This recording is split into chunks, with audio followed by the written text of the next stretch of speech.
কি রে তুই সিগারেট খাচ্ছিস? না, আমি সিগারেটই তো খাচ্ছি। দেখতে পাচ্ছিস না? একটু আগে তো নিজে গলা ফাটায় বলতেছিলি যে ও টেনশনে পড়লে সিগারেট খায়। আমি টেনশনে আছি তাই সিগারেট খাচ্ছি। না, তাই না। সত্যি? না, সত্যি না। খুব টেনশন হচ্ছে। দেখি দেখি দেখি দেখি দেখি। আরে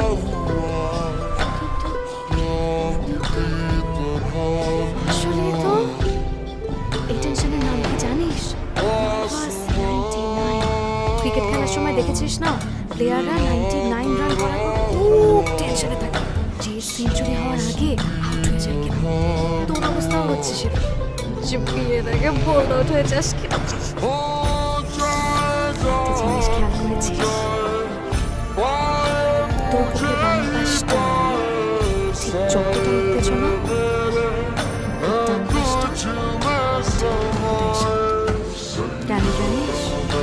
কারণ তোর বুকের ডান পাশটায় আমি আছি। এই জন্য তোকে বলেছিলাম তোর বুকের বাম পাশটায় আমি। কথা তো শুনবি না। না না না না না, ঠিক আছে ঠিক আছে। তুই এক কাজ কর, তুই সিগারেটটা আরো বেশি বেশি করে খা, যাতে সিগারেটের আগুনে তোর বুকটা জ্বলে পুড়ে একদম ছারখার হয়ে যায় আর তুই মরে যা। ব্যাস, আর কোনো টেনশন নেই। এটা করতে হবে। তুই সিগারেটটা ফেলে দিলি, কিন্তু তারপরও তোর বিয়েটা করতে হবে, তাই না?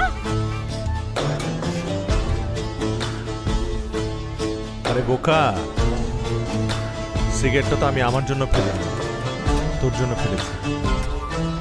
ওই সিগারেটের আগুনে যদি আমার মুখটা জ্বলে পড়ে ছারখার হয়ে যায়, তোর কি হবে?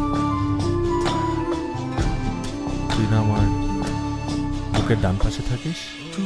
শোন, আমি সব কিছু হারাতে পারবো, কিন্তু তোকে হারাতে পারবো না। তুই যদি আমাকে ফিরিয়েই দিবি, তাহলে কেন আমাকে বারবার মায়া টানিস? কি? কয়দিন পর তো আমি এমনিতেই হারিয়ে যাব, তারপর তো চাইলেও আমাকে তোর কাছে রাখতে পারবি না। এটাকে হারিয়ে যাওয়া বলে না, এটাকে বলে হৃদয়ে থেকে যাওয়া। এটাকে যদি হৃদয়ে থেকে যাওয়াই বলে, তাহলে তোকে হয়তো আমি কখনো কাছে পাবো না, কিন্তু আজীবন তুই আমার হৃদয়ে থেকে যাবে। এর মানে আমার কাছে